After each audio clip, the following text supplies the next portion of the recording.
Alright guys, so we're going to do some Copycat Starbucks recipes today. And of course, we're going to start out with a drink, one of my very favorites that they carry. And that's the Starbucks Matcha Latte on ice. This is Midlife and Nailing It. I'm Leslie. I'd love it if you joined my YouTube community and hit the subscribe button. We have lots of fun up in here.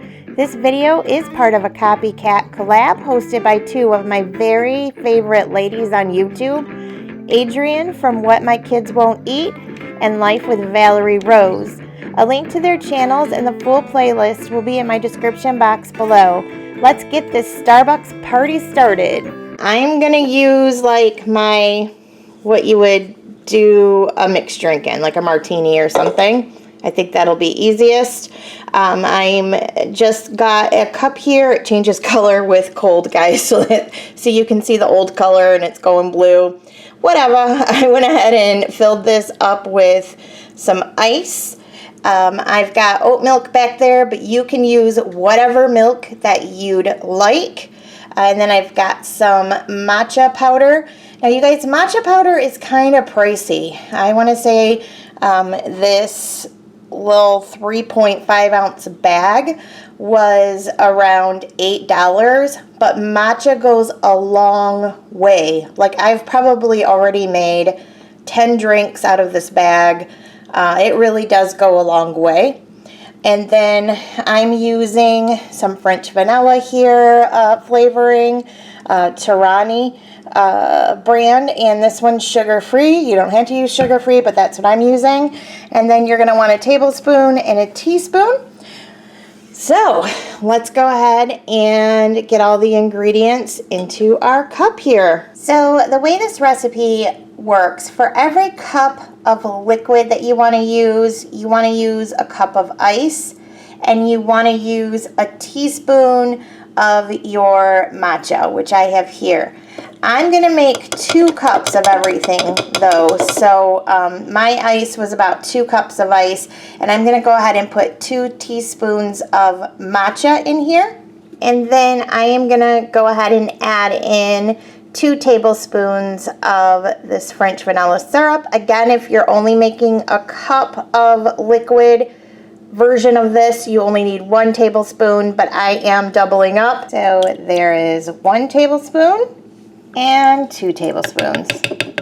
And then I'm gonna go ahead and mix this matcha into the syrup a little bit before I give it a good shake after I add my liquid. All right, here comes 1 cup and then 2 cups.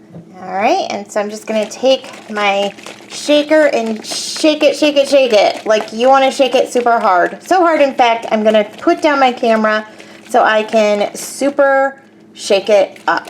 All right, guys, so I shook the bejesus out of it. See how it's kind of foamy at the top? That is what you want. And we're just gonna go ahead and pour this over ice. I drink this hot sometimes, you guys, too. So you just would follow the recipe. You'd probably only want to make a cup unless you have a really large coffee cup and you want to throw it in the microwave for about, I don't know, a minute 30. And that's it, guys. That's all there's to it. There's our Copycat Starbucks Matcha Latte on ice. Okay, guys, so the next Copycat Starbucks recipe that we're going to make is their cheese Danish. It couldn't be more simple, and oh my goodness, are they delicious. I made this for breakfast for my family a few Saturdays back, and we could not believe how delicious they turned out with how simple it was to make. So you're going to need a package of crescent rolls, and I'm actually going to double this recipe too, just because it's my dad's birthday and I'm going to bring some of these Danishes over to him today. And then you're going to need some sugar, you're going to need some vanilla, and I recommend pure vanilla here, guys. In your cooking, splurge and get the pure vanilla. It really makes a difference. And then you're going to need a block of cream cheese, softened. You can use whatever brand you'd like. Okay, everyone, I'm going to go ahead and preheat my oven at 350. Okay, so I've got my 2 blocks of softened cream cheese in there. Remember, I'm doubling up, so if you're just making the 1 batch, you just want 1 block of cream cheese. And to that, I'm going to add a cup of sugar. Again, if you're just making one batch, then you just want a half cup of sugar. And I'm just coming in with my hand mixer and I'm going to mix this up.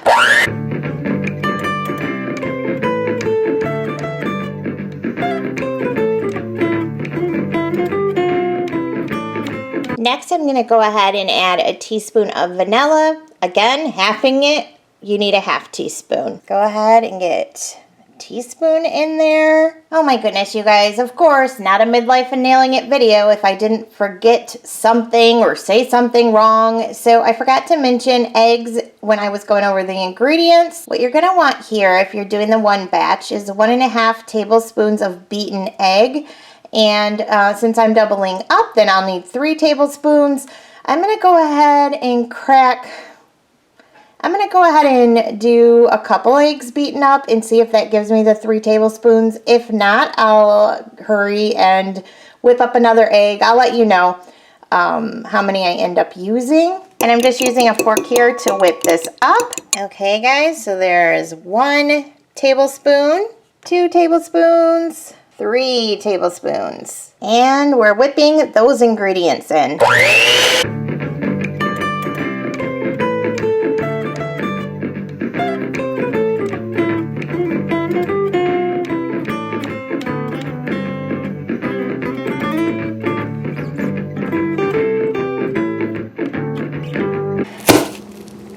So I've cracked open my crescent rolls. I'm going to get them rolled out here and I'm going to show you how we're going to put them together. Okay, so what we're going to do is go ahead and go through with our fingers and we're going to make the dough all kind of go together. And then I'm going to use a pizza cutter and cut it in square shapes, and I'll show you. I kind of follow, you can see where you pinched it together as a little guide. So let me get this all pinched together and then I'll show you how I cut my shapes out of the dough. So first what I'm going to do is come through here and, cut the line right down the middle. And then next I'm going to come through and basically cut the line right down the center the other way. And you can see that gives me 4 rectangles. I like them to be smaller. If you wanted them big like this, you could do that, but I'm going to come through and cut all of these in half one more time so that I have 8 pieces. And so then you can see that I have 8 pieces. I'm just using a standard spoon here, and I'm going to take out like a dollop like that and place it right in the center of each one.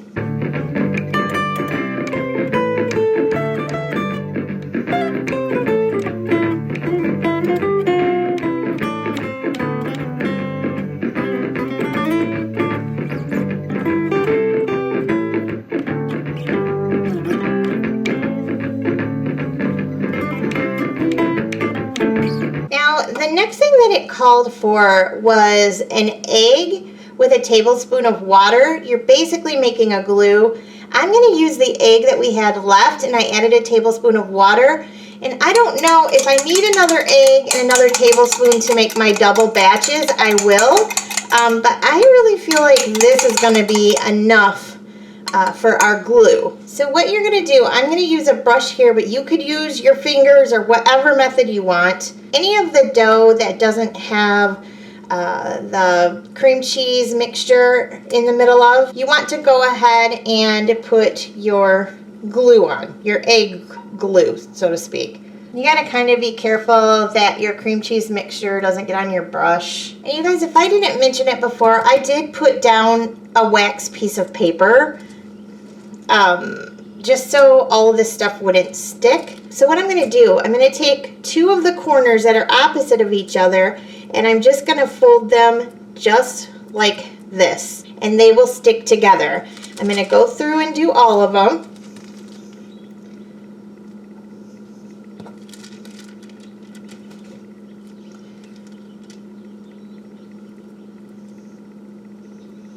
And you just want to pinch them right together.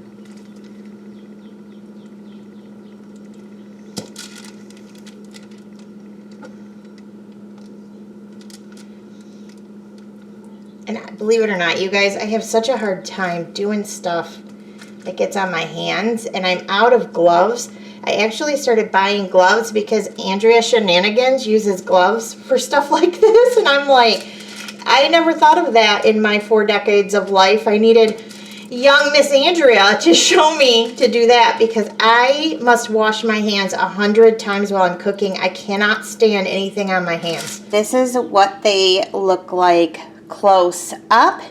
And I'm going to go ahead and transport these onto my cookie sheet. So these are on my parchment paper on my cookie sheet. I am able to fit all 8 on there. I'm going to go ahead and put this in my 350-degree oven for 15 to 18 minutes. I'll show you what they look like when you first pull them out. They actually need to sit for a while to settle, but I want to show you what they look like when they come out so you don't think you did anything wrong, and then I'll show you what they look like once they cool. This is how they turn out when they get out of the oven. They flatten quite a bit once they cool. So what I'm going to do is use my little mini spatula here and get them on some wax paper that I have on my dining room table.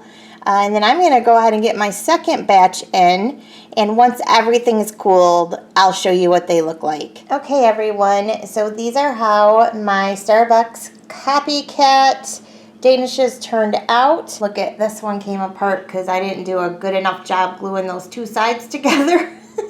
So when my son gets home from school and wants one right away, that'll be the one I give him. But anyways, I've got these all done for my dad's birthday. Gonna take them on over to him shortly here. You guys, I wanted to pop this picture in. This is the batch that I made the very first time I made these a few weeks back. And as you can see, I pinched them kind of in a different way. And I think this is the like official Starbucks way. What I did in the first picture here. And so you want to make this shape if you want to be, you know, all official Starbucks. I guess I decided to go rogue on the other batch that I made. I did it from memory. I should have looked it up. Lesson learned. Thanks so much for watching, and I'll see you soon.